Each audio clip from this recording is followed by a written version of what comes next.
with my Warhammer figures.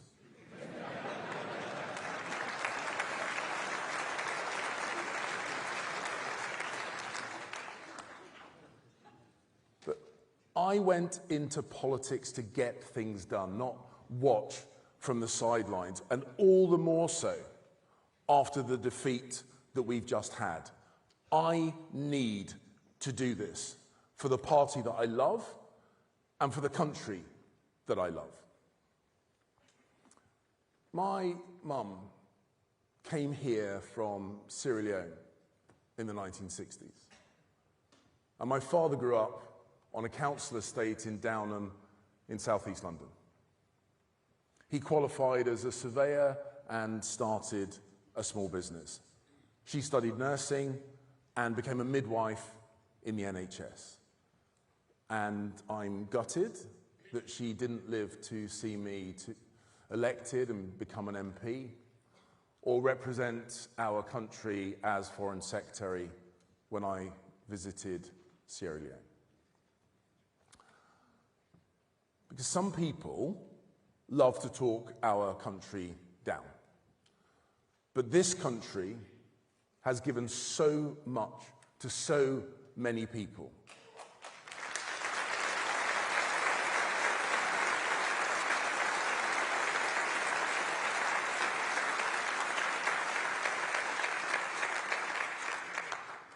Including my family. Now, both my parents were in the business of optimism, the business of the future. Because what can be more optimistic than helping people buy their own home, or bringing thousands of newborn children into the world like my mum did? That's what a politician and a political party should be for and should be. Optimistic, believing in the future, but also doing the work to build that future. As you know, my wife, Susie, recently battled with breast cancer. And when we found out she had cancer, it rocked our lives. I could hardly speak. Our boys were distraught. But because of the amazing professionals, the doctors and the nurses of the NHS, her life was saved. So to all those in the NHS, I say thank you.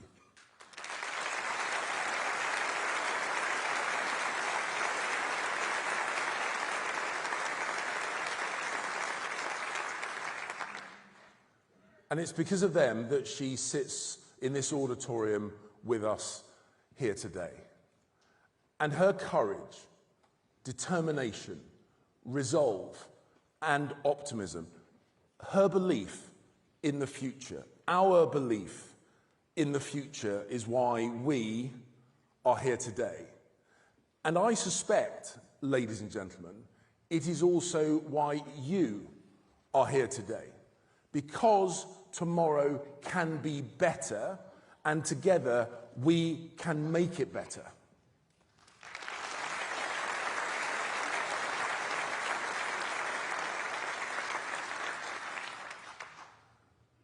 It's perhaps no surprise that I followed in my parents' footsteps.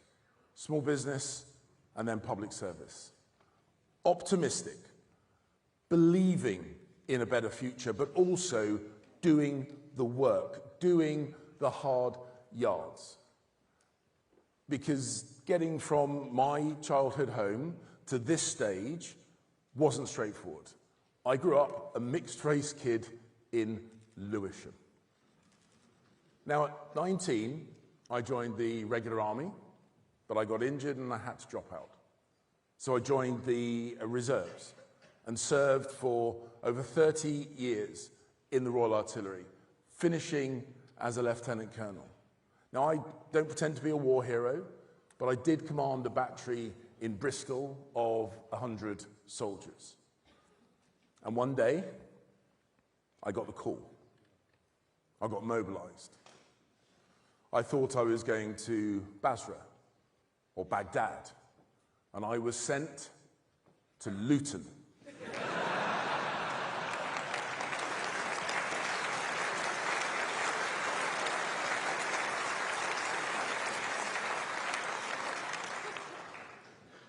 At work, I spent a decade in the publishing industry, but like many, I got made redundant. So I set up a small business, and we made some money, never a lot of money, and after the 2008 crash, we made no money at all. So I know what it is like to take risks, to run a small business, to work crazy hours, to put food on the table.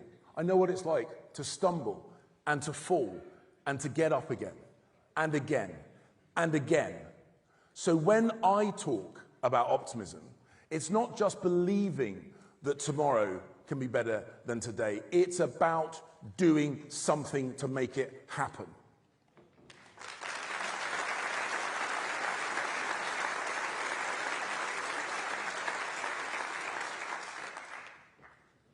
My political hero was Ronald Reagan, and he knew what optimism was. Even in the depths of the Cold War, he made Americans want to vote for a conservative. Not reluctantly, but with enthusiasm. And then what did he do? He cut taxes. He cut regulation. He boosted military spending, and he won a landslide. So let's be more like Reagan. Let's be enthusiastic, relatable, positive, optimistic. Let's be more normal.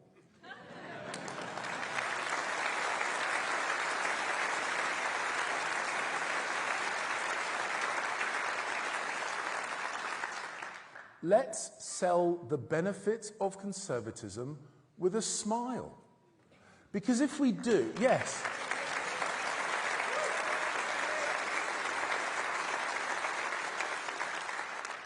Because if we do, we can see off the threat from Reform and the Lib Dems and win back Labour and re-energise those Conservatives who stayed at home at the last general election, get them off the sofa to the ballot box and voting Conservative again.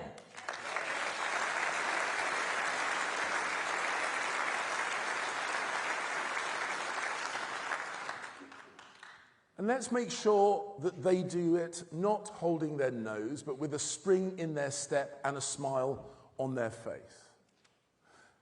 And we won't win back those voters by pretending to be something we're not. We win back voters by being honest, by being professional, by being conservative.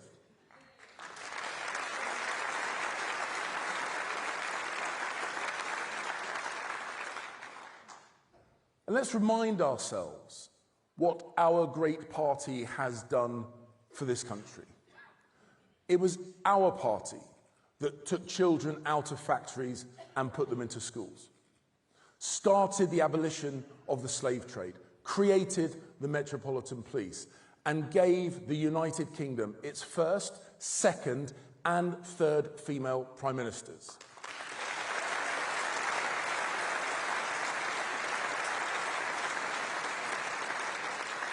It was our party that passed equal marriage, quadrupled clean energy, raised education standards. It was our party that delivered Brexit, cut crime, created 800 jobs for every single day that we were in office. That, ladies and gentlemen, is a legacy that we should be proud of.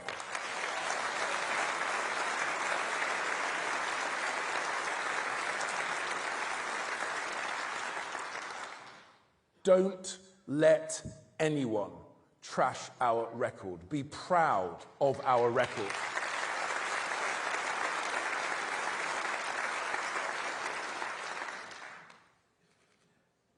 And compare that with what we saw at the Labour Party conference just last week.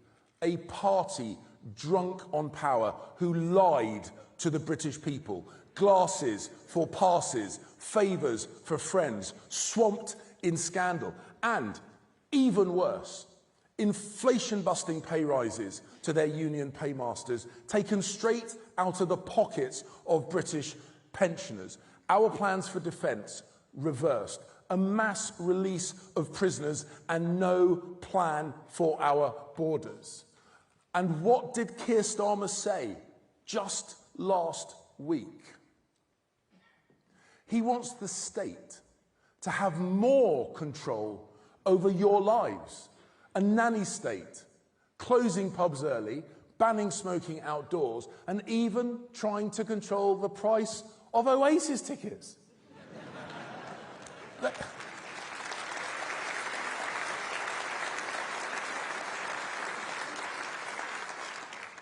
They are completely out of their depth.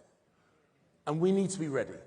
And we need to hold them to account. Not next year, or in 2030, or after that, but now.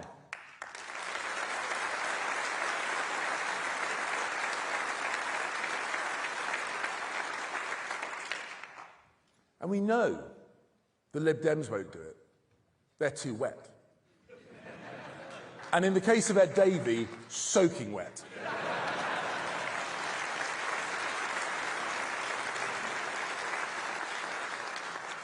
And Reform can't. They're just a pale imitation of our great party. It is up to us.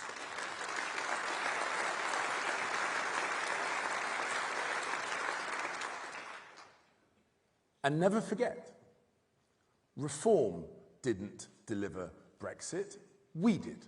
Reform didn't cut immigration, I did.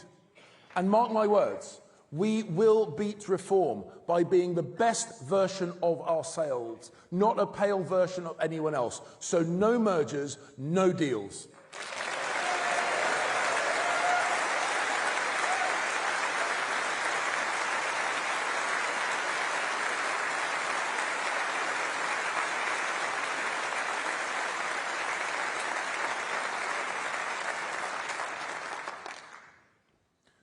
And if we are the best version of ourselves, if we sell conservative values, if we're proud of our record and confident in our future, we will win the country. Because Farage and Starmer are two sides of the same coin. They both think that life was better in the past. Farage thinks life was better before we joined the EU. Starmer thinks it was better before we left. And they're both wrong. Our best days are ahead of us. Because just as my parents were in the business of the future, I am in the business of the future. And so we need to reject this 1970s attitude that decline is somehow inevitable, but perhaps we should just fall off the perch slowly. We need to direct our focus, not in the rearview mirror, but at the road ahead.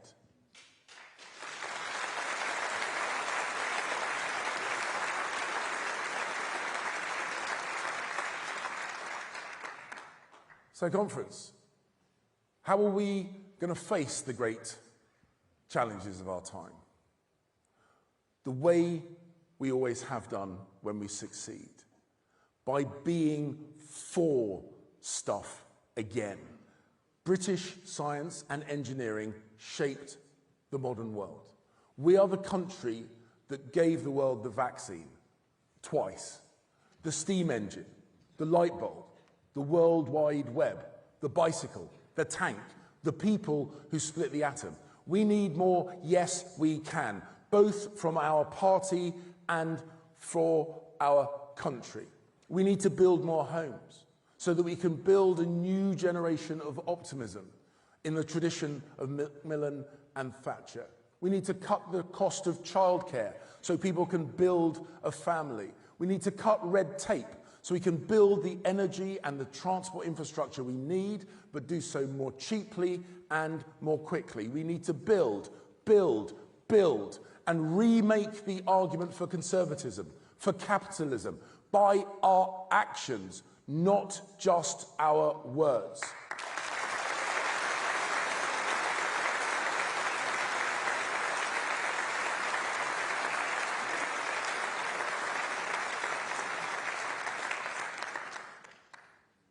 And we need to get rid of bad taxes, like stamp duty. We need to make sure that work always pays. We need to make sure that work always pays, and that the state never takes more than half of any pound that you have earned. And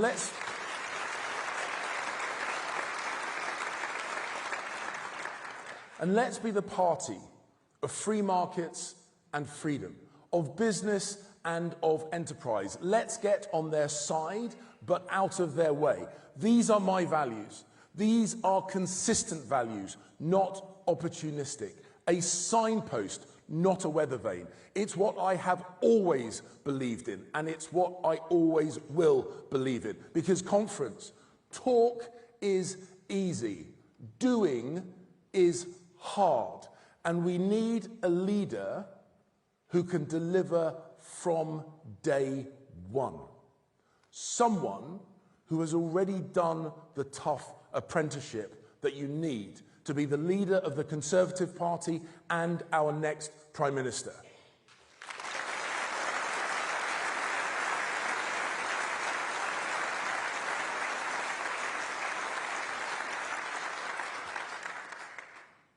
I led the Conservatives on the London Assembly, where I reformed and upgraded the London Fire Brigade, taking on the unions and winning. That was a tough apprenticeship. On the Metropolitan Police Authority, I kicked out corrupt coppers, and that was an important moral apprenticeship. As Conservative Party chairman, I got our candidates selected in record time so that we could fight that 2019 general election.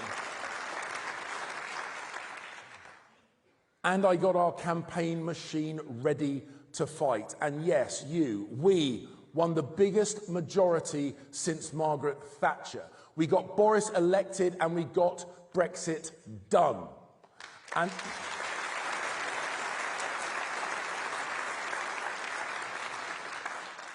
that whirlwind apprenticeship showed me what I need to do to fix our party machine, upgrade it, making it a modern campaigning organisation with better data and better training, so we can have 300 excellent new candidates selected in 18 months, ready to take the fight to Labour, Lib Dems and Reform. And my pledge to you today on candidate selection: no more stitch-ups.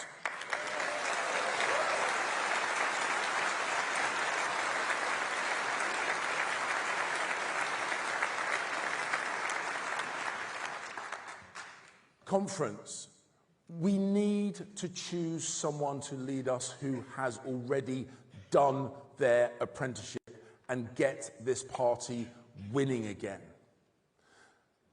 As Foreign Secretary, I strengthened our posture on Iran. I dealt with Putin's nuclear threats. I worked with Ben Wallace to get tanks delivered to Ukraine.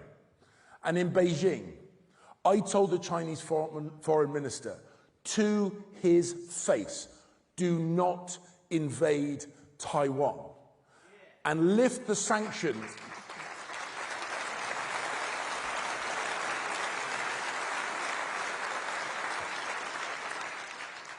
And I told him directly to lift the sanctions on my parliamentary friends, even those who have decided to run against me.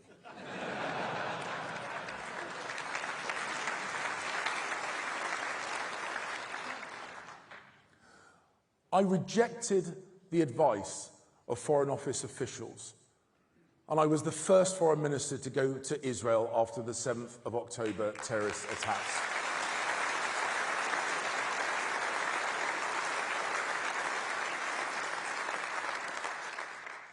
Because leadership is about standing by your values and standing shoulder to shoulder with your allies and friends. And I, today, restate my unwavering support to the people of Israel and their right to defend themselves.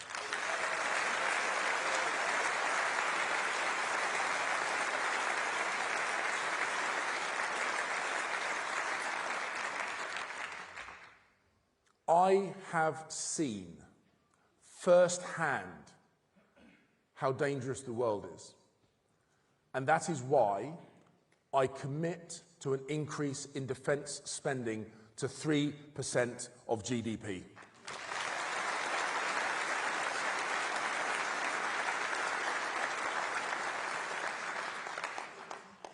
Because it's not enough to talk tough. You have to be willing to be tough.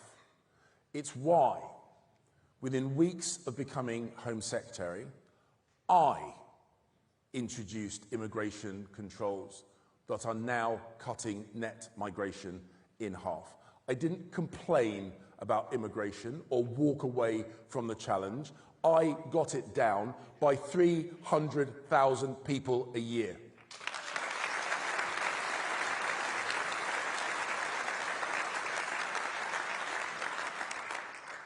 I deported foreign criminals and terrorists. I stripped citizenship from those who seek to do us harm. And I supported our Jewish community here in the UK, tightening the policing response to the protests about Gaza and holding the police accountable for their actions and their inactions.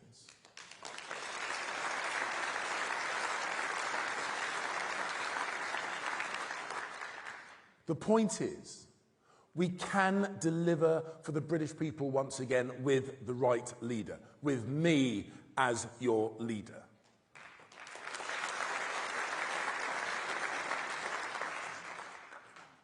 Because leadership is about things like making the tough decisions when you get that ugly phone call in the middle of the night about keeping this country safe.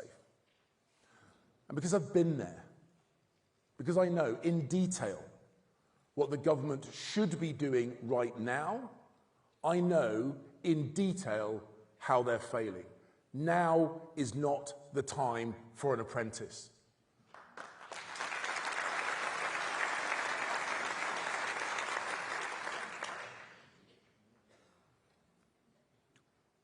I'm not doing this because I want to be something. I'm doing this because I want to do something. Renew, yes. Rebuild, yes. To deliver for our party, yes. But mainly to deliver for our country. And the Labour Party has not wasted 1 second in undoing our work. So we must not waste 1 second getting back to work. I can unite this party around Conservative values. I can hold Labour to account for their failures and take us back into government in 4 short years. Because the people in this room, standing for election in May, can't wait a day longer than is necessary for us to get our house in order. There is no time to lose, and I don't lose.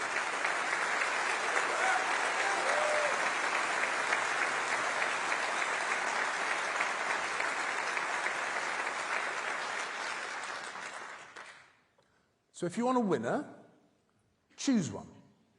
Choose someone who can deliver results, who can communicate effectively, and who campaigns relentlessly. Choose someone who you know, and who is tested, and who doesn't hide from the media.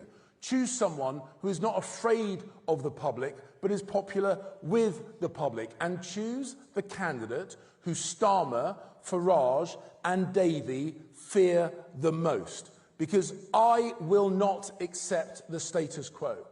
I will not accept defeatism, and I will not accept defeat.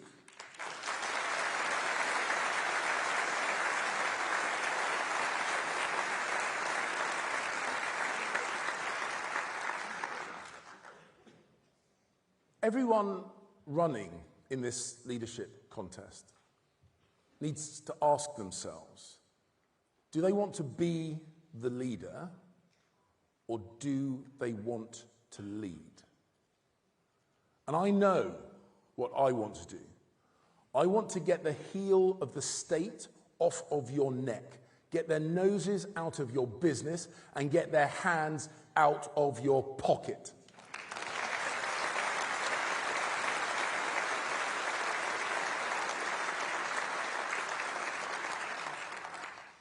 As your leader, I will not waste a day dreaming about yesterday. I will use today to make good on the promise of tomorrow.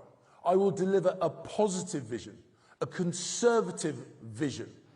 But conference, we must start now. Keir Starmer has been Prime Minister since July the 5th. And since then, we've had 100 reasons to regret it. It's called July the 6th, and July the 7th, and July the 8th.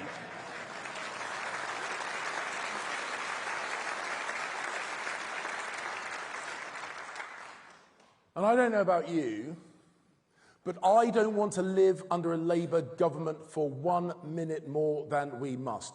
So it's in our hands, yours and mine, to turn this around. And we can. Because the facts of life, the simple desire to aspire and achieve, to provide safety and security for your family, to own a home, to build a life, and give your children a better tomorrow than today. These are conservative facts. We may have lost our way, but it's time to get back on track, because history shows that while we have no right to govern, we govern when we get it right. So let's unite. Let's rebuild this party of ours, council by council, seat by seat, ward by ward, street by street, one party with one purpose: to turn the page on this useless Labour government, to get to government, to look to the future with one voice and say that it is morning once again in this great country of ours. That must be our mission. That must be our purpose. So join me on this journey, and together we will win, and we will be in the business of the future. Thank you.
I've always grown up with the impression that, Labour was the party for the working man. It felt like there was a Conservative party that should be speaking to what I wanted to do and where I wanted to be. Wow, come on.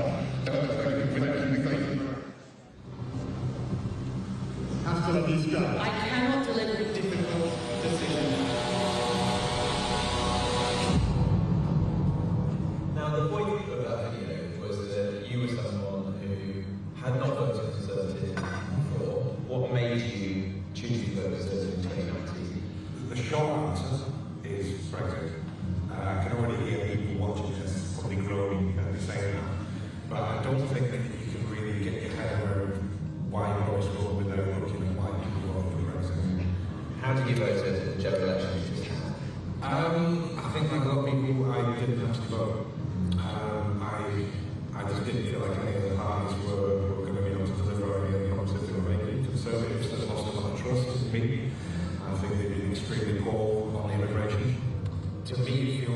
understand the sinking ship and we're arguing over the morality of plugging the gas. And we've got to really start getting radical.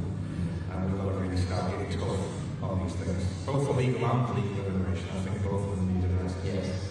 Because on the vote, we said we were going to do whatever it takes, and then we didn't do it. How do you feel about the Conservative Party now and politics at the moment? I mean, I personally feel like I did back in 2016. I just feel politically homeless again.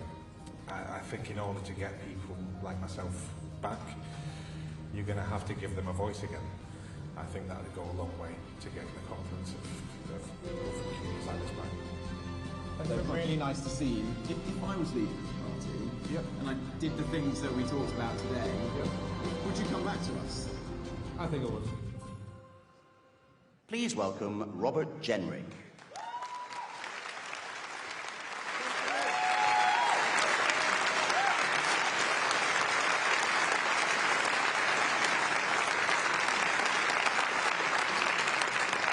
Hello. It's great to be here. It's great to be home. I'm a Midlands man. I grew up just down the road in Wolverhampton. And it's good to be back. Look, before I tell you about where I want to take this party, where I want to take our country, let me tell you about the place that made me. 50 years ago, in 1974, my dad, Bill, and my mum, Jenny, came here to Birmingham. Dad got a job at the last great iron foundry of the Black Country in Coseley. It was a vast Victorian metalworks that had made the pots and the pans of the empire. It was called Cannon Industries because it had made the cannon for Wellington's army. My dad loved that. Mum and Dad came here to the West Midlands to put down roots, to get on in life. But their dreams were put on hold because Britain was broken. Industries were crippled. Councils were bankrupt. Hope was gone. Then, as now, a new Labour government, so fresh, but already so stale. And what about us? What about the Conservatives in opposition? Well, the truth is, we were broken too. We had drifted into accepting a failed status quo, into believing that the best the Conservative Party can do in government is to manage decline. But in that year, in that momentous year for my family, 1974, our party made a big decision. We chose to change. We chose to change our leadership, to change our policies. We chose to reject defeatism. We reignited our confidence by looking again at our purpose and saying loudly what this party stands for. And the choices we made that year, 1974, led our party to victory in 1979 under one of my heroines, a woman as strong as the iron cast in my dad's foundry, Margaret Thatcher.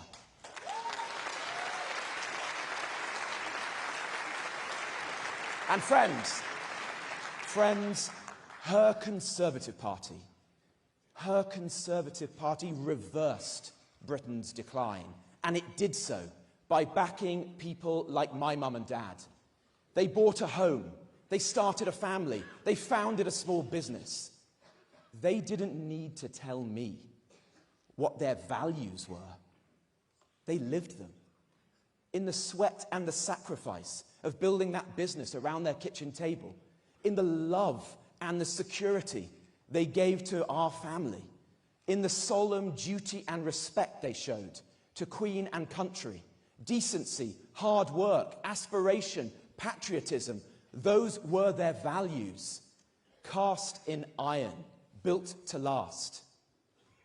I am so grateful to my parents, and I want to say thank you. I am in politics for the millions of people in our country just like them. Devoted citizens, good neighbours, the people who get up early in the morning to put food on the table for their families. Yes, the people who start small businesses around their kitchen tables. The people for whom there is no pressure group pressing their case, no lobby demanding their so-called rights. So let me tell you, if I am your leader, the pressure group for Britain's hard-working majority will be us, the Conservative Party.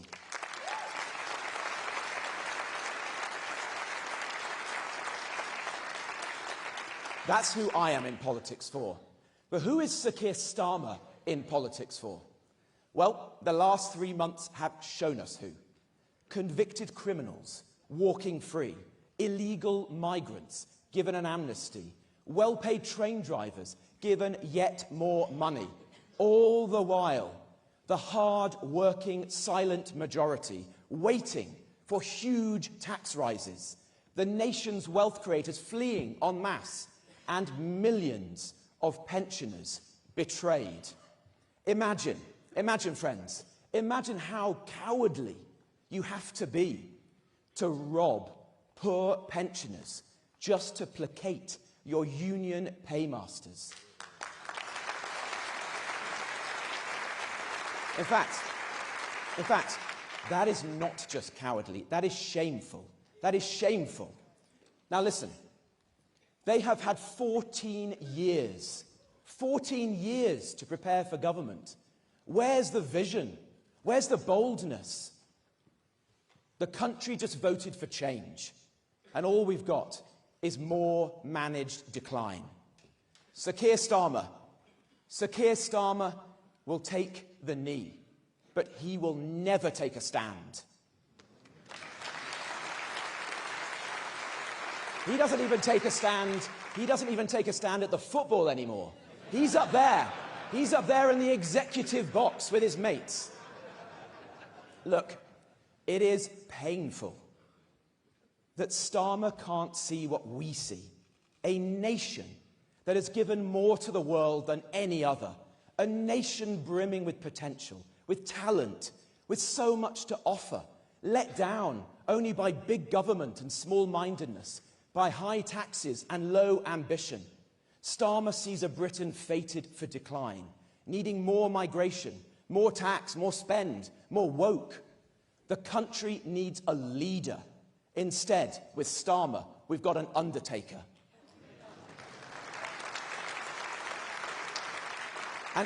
And what about the cabinet? What about our new cabinet? Well, Rachel Reeves, as wooden as Pinocchio, and only barely more honest. And then we've got Ed Miliband. Whoever tells you the grown-ups are back in charge, look at Ed Miliband. A Wallace missing his grommet. And then, there's David Lammy, our Foreign Secretary, living proof that there is a more annoying LBC presenter than James O'Brien.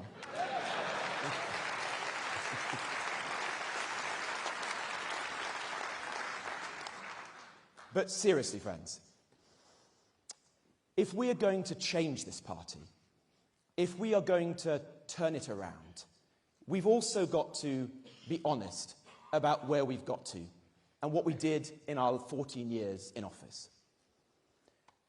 I am so proud of the achievements that we made in government. We reversed the appalling damage done by Gordon Brown to our public finances. We transformed our schools. We unleashed a decade of record levels of employment. We created a fairer welfare system. We got Brexit done, and we stood by Ukraine in her hour of need. We led Europe in the defense of Ukraine. So, friends, I will always celebrate our achievements. But we can't. We can't bury our heads in the sand. Just as we celebrate those achievements, we need to be honest with ourselves.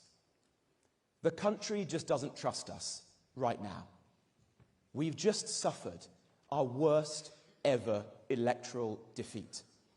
We lost more seats and we won fewer votes than any government ever. It was a comprehensive defeat, and it needs a comprehensive rethink. So just as I will defend our achievements, I will be painfully honest about our failings. We failed to deliver the strong NHS, the strong economy, and yes, the strong border that we promised. Friends, we must never fail our people again.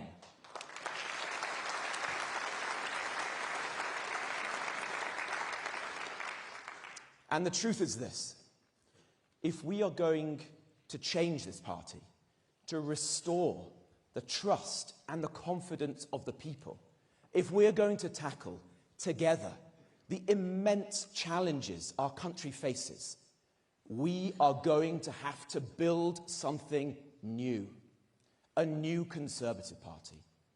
That is what I call for today.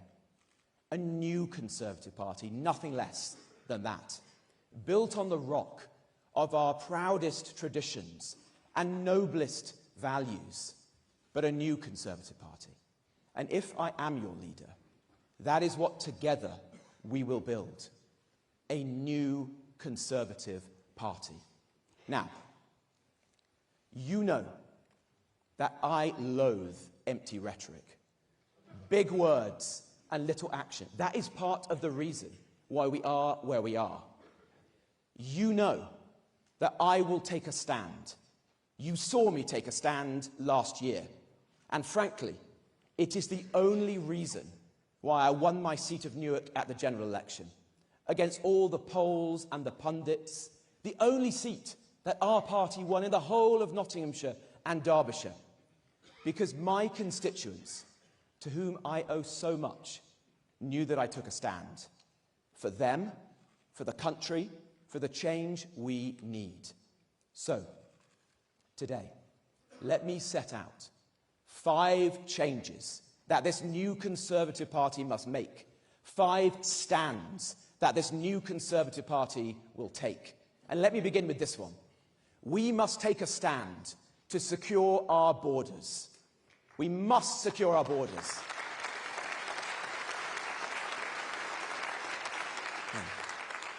120,000 people have entered our country on small boats on our watch. 99% of them are still here, costing us billions. Frankly, there is no future for this party unless we take a stand to answer this problem. And the way to do that, we all know, is to detain and swiftly deport everyone who comes into our country illegally.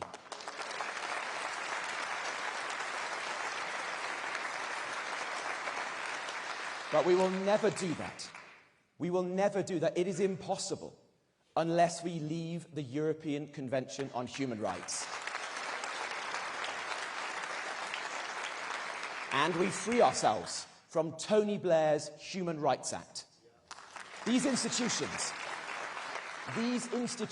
are creating an arsenal of laws by which illegal entrants frustrate their removal.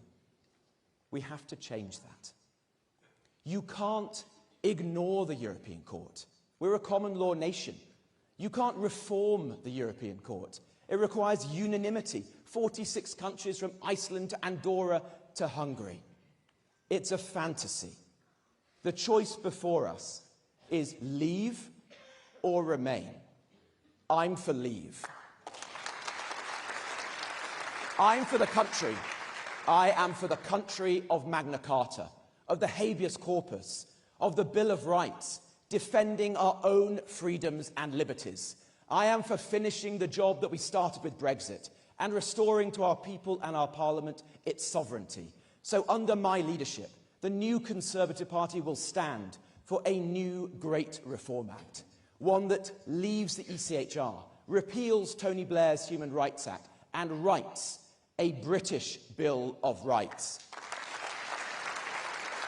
That is how, my friends, that is the only way that we get the foreign terrorists, the criminals, off our streets and out of our country. That is the only way that together we will end illegal migration for good. And the age of mass migration, that must end too. It's not making us any richer. It's putting immense pressure on our housing, our hospitals, our roads. And if we're honest with ourselves, the sheer scale and the lack of integration is sapping at our culture and our national cohesion. If I am your leader, I will fight for the effective freeze in net migration our country needs. And this time, we will cast it in iron. We will do it with a vote in Parliament, so that each and every one of us can look the British public in the eye and say, we mean it, we're going to do it this time. And if we do that, we give our country the effective breathing space that we need. Will we be open to the best and the brightest? Yes, absolutely. Will we be open to the world and its wife and all their extended family? No, not anymore. And under my Conservative Party, never, ever again. Thank you. And secondly, we must take a stand on net zero. Since 2001, energy prices in our country have quadrupled. Factories have closed. Families have suffered. And this is all because we have become so reliant on expensive forms of energy, like offshore wind. Now, Ed Miliband wants to phase out gas over the next 5 years. Now, in 2015, we knew that putting Ed Miliband and power together was a very bad idea. How right we were. We have to oppose his plan. It's going to send energy prices sky high. But we also have to oppose the root of the problem, the serious issue. And that's not the principle of net zero, but the crazy interim binding targets put into law by Gordon Brown. It's the mad targets, the carbon budgets, that don't take any account of innovation that's driving the mad policies.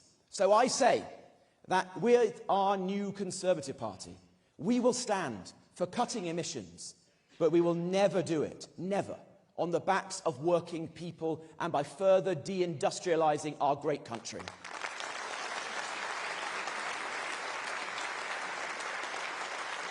And we must also take a stand to get Britain building again. Our country needs more homes. We need more industry and infrastructure. So I have a hard message for all of us today. If we want to be the party of low tax, of growth, of business, as I do, and I know you do too, we also need to be the party of fixing the broken system that stops us building the homes, the factories, the data centres, the roads, the trams, the trains, the investment that Britain desperately needs. We love this country. We will protect its beautiful countryside. We will ensure that local people have their say. But our new Conservative Party will stand alongside the scientist in need of lab space. It will stand alongside the town in need of better roads. And yes, it will stand alongside the 20 and 30-somethings trapped in their childhood bedrooms, dreaming of a home of their own, dreaming of getting on in life, waiting for their lives to begin. That's what we will do as a party. We will build our party will stand for the most ambitious programme of urban densification and regeneration in our country's modern history. We will stand for getting Britain building again. And we will also take a stand for a small state that actually works, not a big state that fails. Look, the last election was as much a referendum on our health service as it was on our borders. We have 20% more money, more doctors, more nurses in the NHS today than we had 5 years ago, and yet our hospitals barely treat any more patients. Our courts, our prisons, our police, our universities, our welfare system, none of this is working as it should. Now, Labour isn't going to fix any of this. The unions won't let them. We know that. But the new Conservative Party can and should. We need to do for all our public services what we did for schools in the 2010s. Empower the good leaders, kick out the bad ones, be relentless in driving up standards and having zero tolerance for failure. That must be at the core of our mission as a party. Look, I am proud when I look around this hall today at the Conservative family and I see the small business owners like my mum and dad. I see the entrepreneurs. I see the business leaders. But where are the teachers, the doctors, the nurses? Where are the prison officers and the police officers? We must stand with them as well. We must stand for them. Our new Conservative Party will stand for building a state that actually works and the public services that every Briton deserves. And finally, we must stand for our nation and our culture, for our identity and our way of life. Why is it that so much of the British establishment seems to put Britain last? I'm told that we only have enough munitions to last a few weeks in war, and yet our country is giving foreign aid to parts of the world richer than our own. So if I am your leader, I will stand for cutting our bloated foreign aid budget and for spending 3% of GDP on our defence. Finally doing what government is meant to do, the first duty of any government: keep the British people safe. And what of our culture? Well, how have we come to the point where a teacher from Batley remains in hiding because in a class on free speech, of all things, they showed a cartoon of Muhammad? How have we come to the point, on our watch, in which the NHS has facilitated thousands of children to have life-changing, life-altering surgery? How have we come to the point where the RAF, the Royal Air Force, has chosen pilots on the basis of race and gender? Well, I say, our new Conservative Party, we will be tolerant, but we will stand for never tolerating any of this ever again.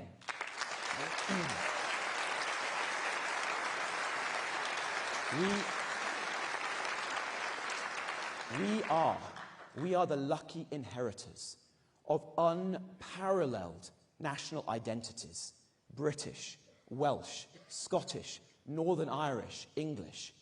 And our new Conservative Party will stand for carrying the torch for these identities and handing it on to our children and our grandchildren with pride, with passion, and with purpose. So, my friends, securing our borders by leaving the ECHR and a cap in Parliament to end the era of mass migration. Yes to net zero but no to Ed Miliband's mad plans. Getting Britain building again. Defending our nation and our culture. Building a small state that actually works, not a big state that fails. 5 changes that our new Conservative Party will make. 5 stands that this new Conservative Party will take. As your leader, I will take a stand.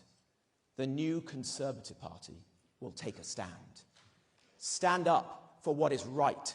Stand up to those who are wrong. Stand alongside the hard-working men and women of this country who make Britain great and can make her greater still. Our party is at its best when we, friends, are the trade union of the working people of this country. From our seaside resorts to our rural outposts, from our industrial heartlands to our village greens, from world-class cities like this one to the towns that I grew up in and I'm proud to represent. Britain rises when all our people rise, all of them. So let's help them to rise again. 1974, 2024, a country facing huge challenges, a Labour government already out of answers, an opposition, a Conservative opposition, facing a big choice to go along with a failed consensus that is driving our country into the ground, or to have the courage, to summon the courage to change course, to unite around the practical solutions to the challenges that we face, and to change, really change. I want to lead that change. I want to be that change. So come with me, join me, work with me in this new Conservative Party, and together let's take a stand for the country that we love. Thank you. Thank you, Conference. Thank you.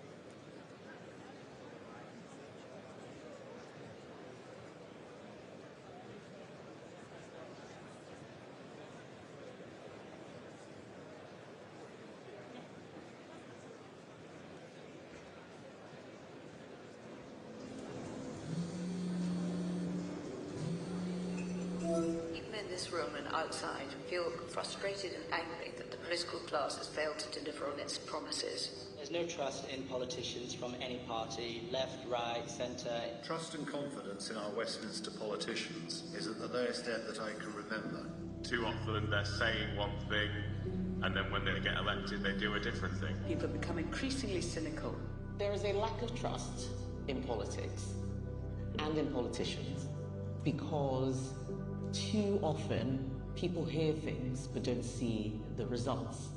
One of the things I hear quite frequently, you're all the same, all the parties are the same. We are not the same. The Conservative Party is different. The Conservative Party is special. Our values are the values of the British people, and we need to start talking about them again. We're going to need a leader who will fight tooth and nail for our Conservative values. What we need is a politician who's prepared to have the courage of their convictions. We need something different. Kemi is the right leader for the Conservative Party. She's our best chance to restore faith in politics, to try and fix the system. Ever since I've met her, she struck me as a Prime Minister in waiting. I worked with Kemi closely on the Board of Trade, but she believes in Britain. She's an engineer that's honest, and she's ready to get stuff done. Kemi has the tenacity, the passion, the drive.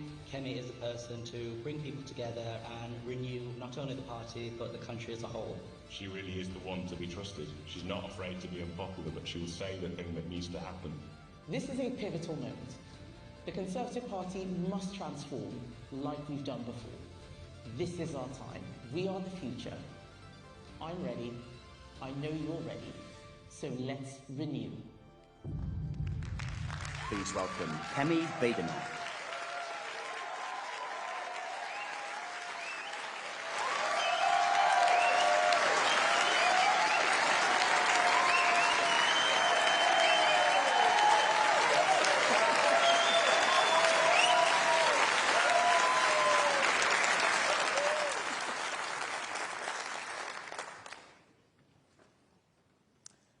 It is time to tell the truth. The truth about our party, the truth about our politics, the truth about our future. For too long, politicians have been scared of the truth. For too long, politicians have hidden behind spin. For too long, politicians have told the public what they wanted to hear and then done their own thing. Well, I say enough.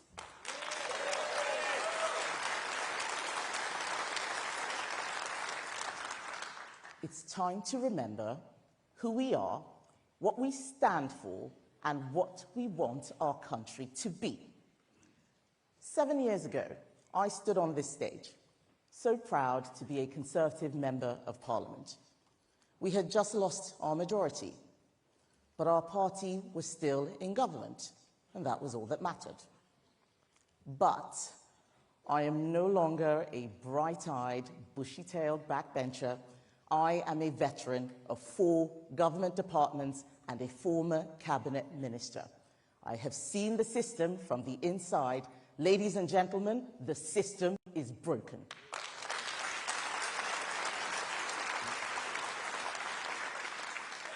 It is not enough just to be in government, because you can be in government and not have power. Without a plan to fix the system, you end up just announcing policies, doing media, and waiting for something to happen.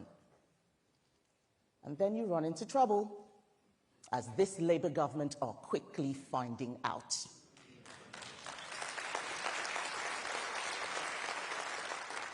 For us, it led to a reckoning, a historic defeat, worse than 1997, a defeat that could extinguish the Conservative Party. We have to get this right. We have to renew, and then we can regain the trust of the British people. Otherwise, the left will get more time to ruin our country. And they've started quickly, haven't they? I actually thought it would take them longer to fall apart. But it is clear that this Labour government will leave a mess behind. We will not manage that decline. The Conservative Party does not manage decline. The Conservative Party reverses decline.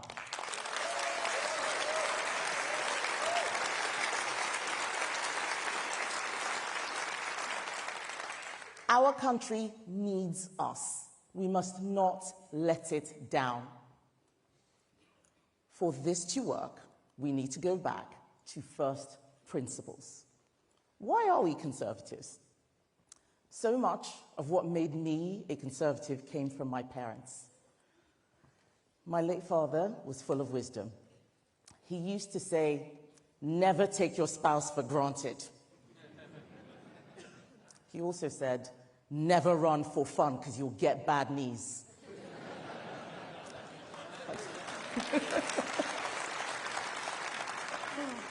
But he also taught me responsibility. He would say 80% of what happens to you is down to you. He was right. And as a GP, he taught me how to solve problems.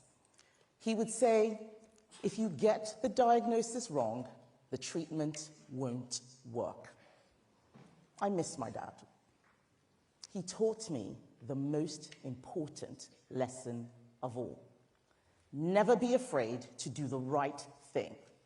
No matter what people say about you, just do the right thing. My father taught me not to be afraid.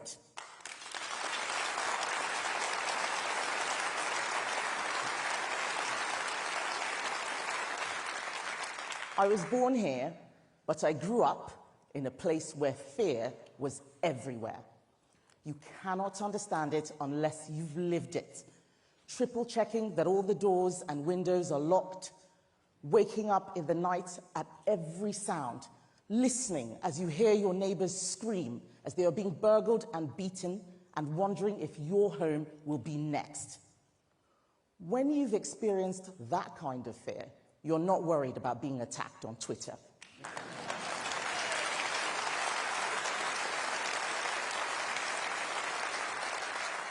You appreciate how rare and precious it is to live in a country with security, democracy, equality under the law, and above all else, freedom.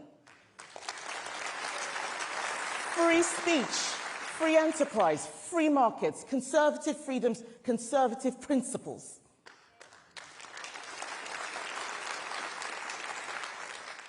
I am not a conservative because I studied politics at university.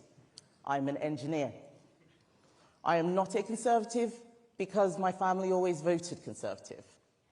I am a conservative because I have seen what happens when a country loses sight of those principles, and that must not happen here.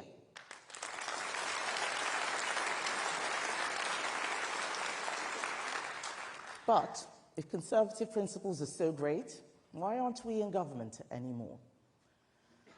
The truth is, we lost faith and stopped acting like conservatives. We stopped being leaders and became managers.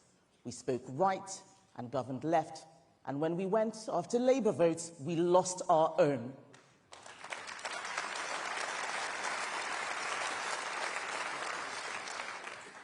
There is no greater example than net zero. We set a target with no plan on how to meet it, just so politicians could say we were the first country to do so. Now we have a net zero strategy addicted to state subsidy, making energy more expensive and hurting our economy. I am not a climate change skeptic, but I am a net zero skeptic. I did not become an MP to deliver an agenda set by Ed Miliband.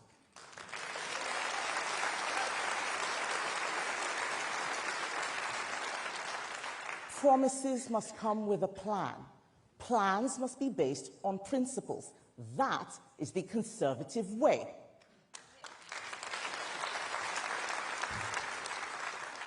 But in government, we did not always keep our promises. We promised to lower taxes. They went up. We promised to lower immigration. It went up. Why? Because the Treasury said high immigration was good for the economy, but we knew it was not good for our country. And we did not always defend our values. We did not defend capitalism. Capitalism does not mean corporatism. It does not mean monopolies. It means free markets and competition. We didn't always protect those principles. Like Labour, we raised taxes on business, corporation tax, capital gains tax, we taxed dividends, and we regulated like Labour. So instead of encouraging people to start and grow a business, it got harder and harder. Economics is not just some technical exercise. It's about people, their hopes and their aspirations. It's how we help the poorest in society. In the 80s, our party gave this country a golden age of wealth creation. Where is that now? Look at the hypocrisy of Keir Starmer and Rachel Reeves, who target savers and wealth creators while taking money from a millionaire.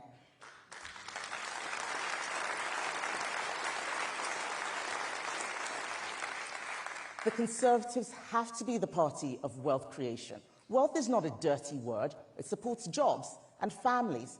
It pays for our schools and our health service. We should defend it and encourage it. We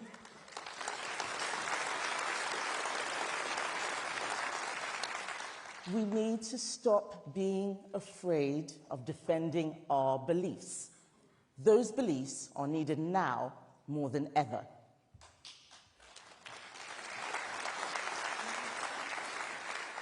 They are needed now more than ever because a new political force has risen. something I have been fighting all my political career: identity politics. Like the 1970s, we face a battle of ideas against the left and its desire for ever greater social and economic control. It is socialism returned, socialism in a suit.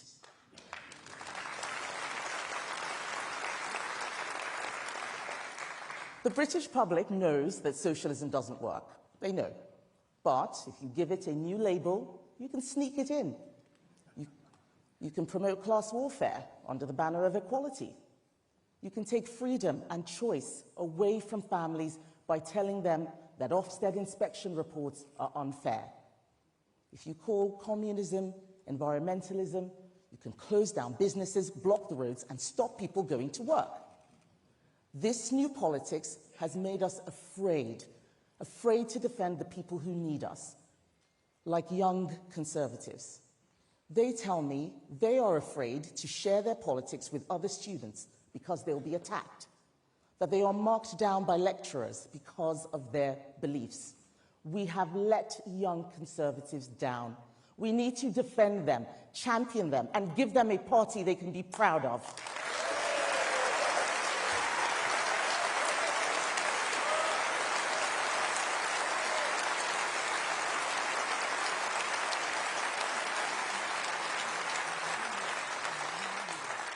But other people need us too, like women.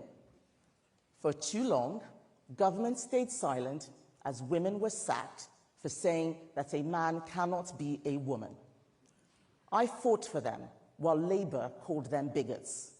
And it wasn't until the SNP put a sex offender in a women's prison that they understood the fight I was leading. We won that battle. Nicola Sturgeon has gone, and Labour now accepts our arguments.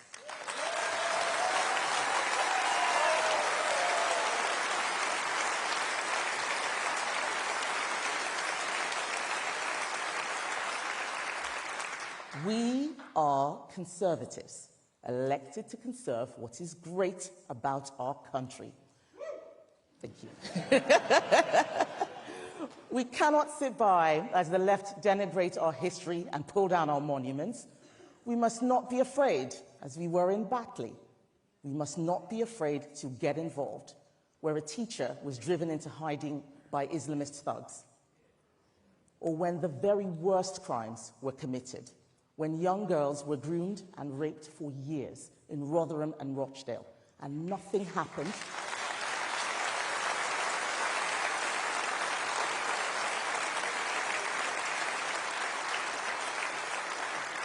Nothing happened because those in charge were scared of being called racists.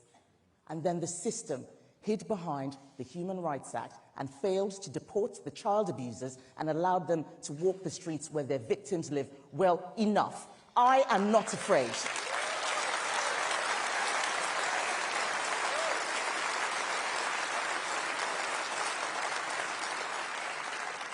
This stealthy poisoning of our society needs to stop. And let's face it, the Liberal Democrats are not going to defend our country. Unlike the left, we know right from wrong. But we allowed ourselves to be bound by aggressive identity politics, by a treasury whose rules were written by Gordon Brown, and a legal system re-engineered by Tony Blair. You may think Blair and Brown were defeated in 2010, but the truth is the left never left. It's time to make a change.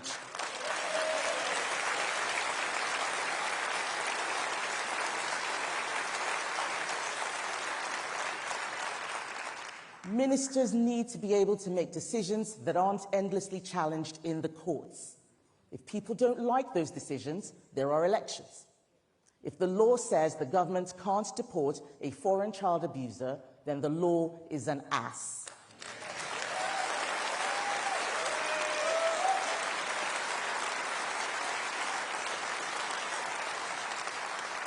And it means it's time for politicians to change it. And when the government relies on economic modelling, which doesn't grasp the realities of immigration, we know it's time to make a change.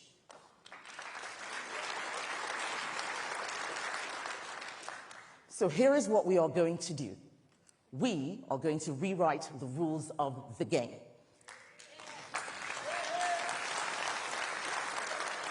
If I become leader, we will immediately begin a once-in-a-generation undertaking, the sort of project not attempted since the days of Keith Joseph in the 1970s. A comprehensive plan to reprogram the British state, to reboot the British economy. A new blueprint for the great machine of our country, one that goes far beyond the relationship with the EU or the ECHR, a plan that considers every aspect of what the state does and why it does it.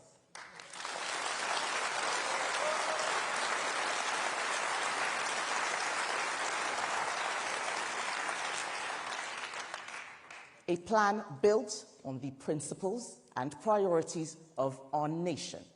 A plan that looks at our international agreements, at the Human Rights Act, the Equality Act, at judicial review and judicial activism, at the Treasury and the Bank of England, at devolutions and quangos, at the civil service and the health service, at how we use power to give power to the British people.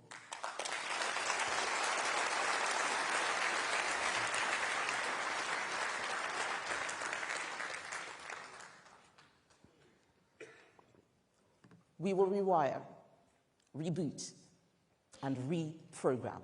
Nothing is more exciting to me. I am an engineer, and engineers do not hide from the truth.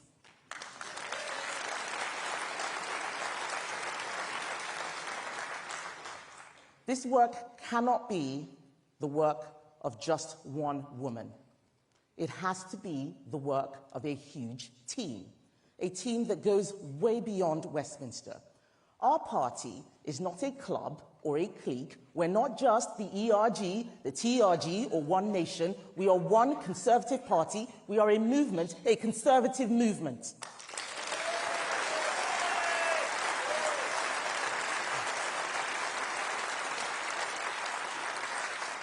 And I will always defend that cause. Some people say I like a fight. I can't imagine where they got that idea. But it's not true. I do not like to fight, but I'm not afraid to fight. I don't fight for the sake of fighting, but I do fight for you.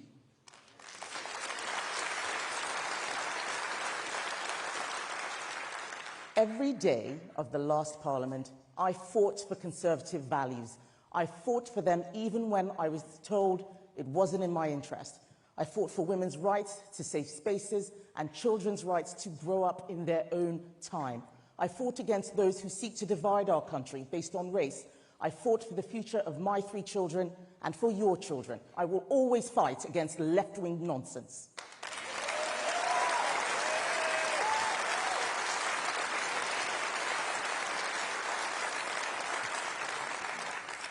I'm sad to be in opposition, but there's a part of me that's excited because opposition is an opportunity to make Angie uncomfortable, to make Rachel wriggle, and make Starmer sweat. We are going to have fun.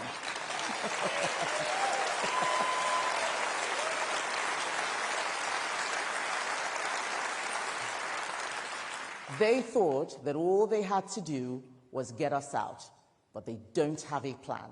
They are not up to the job. They will let our country down, and we must be ready to replace them.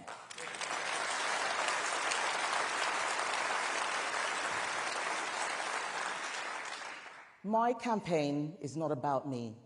It's about all of us. It's called Renewal 2030 because we have to renew.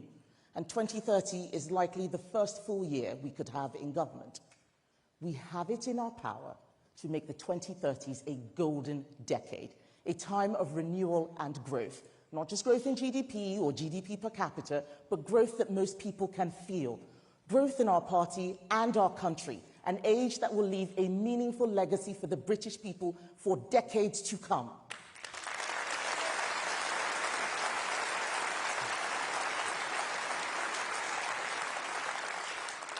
A renewal based on personal responsibility, family, sovereignty, and capitalism, As Trade Secretary, I saw it all over the world. Capitalism, trade, and enterprise reduce poverty. Socialism creates poverty.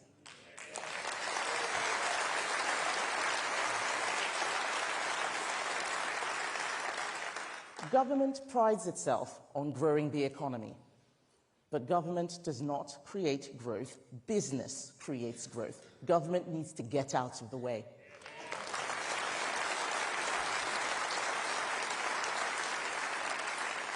Any government that forgets that will start to think it knows better than business.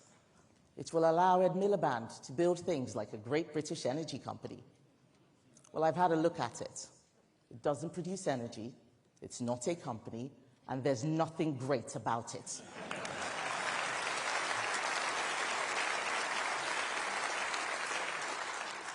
Government needs to be the servant of the market, not its master. It needs to protect fair play and proper competition. But the wealth of the country comes from the people who work in it, not the people who live off it.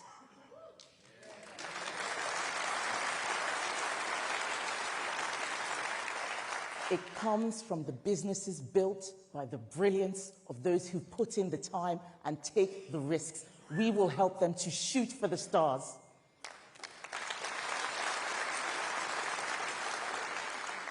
We will help a new generation to build families and homes, to build careers and businesses, acquire capital, property, investments, and security. We will take the shackles off the economy so that it can fly and take the country with it.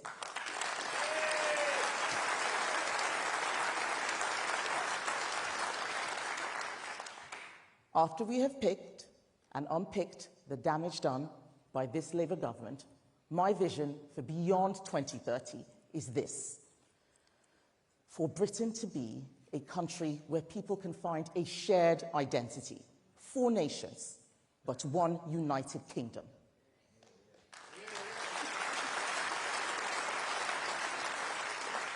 A country where being a British citizen means more than just having a British passport.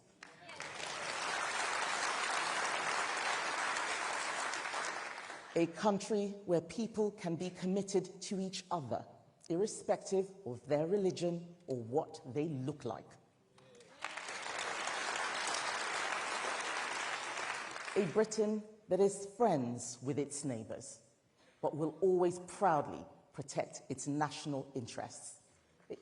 A Britain at ease with itself, a Britain that believes in itself. And that sort of Britain can only come about because of renewed conservative principles.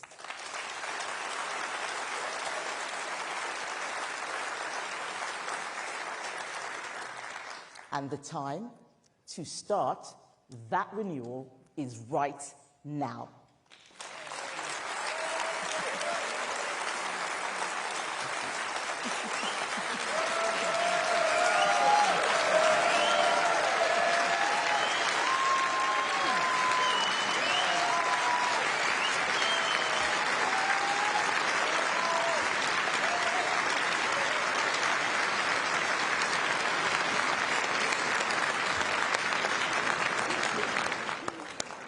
Wow. Wow. Wow. So, ladies and gentlemen, there it is. In a few weeks' time, one of our excellent candidates will be elected as the next leader of our party. And our new leader, whoever he or she is going to need to hit the ground running, starting with some big local elections in May next year. All 4 candidates have put forward a compelling vision for the future of our country based on our shared conservative values. It will be your duty, the members' duty, to consider carefully who is best placed to take us back into government again. And once our new leader is in place, we will unite behind them.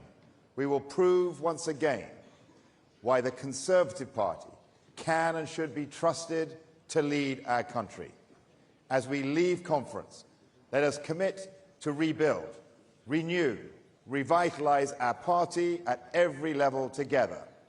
A party united in purpose, optimistic, forward-looking, and ambitious. And now, please join me in welcoming back our leadership candidates, Tom Tugendhat, James Cleverly, Robert Jenrick, and Kemi Badenoch.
Please stand for the national anthem.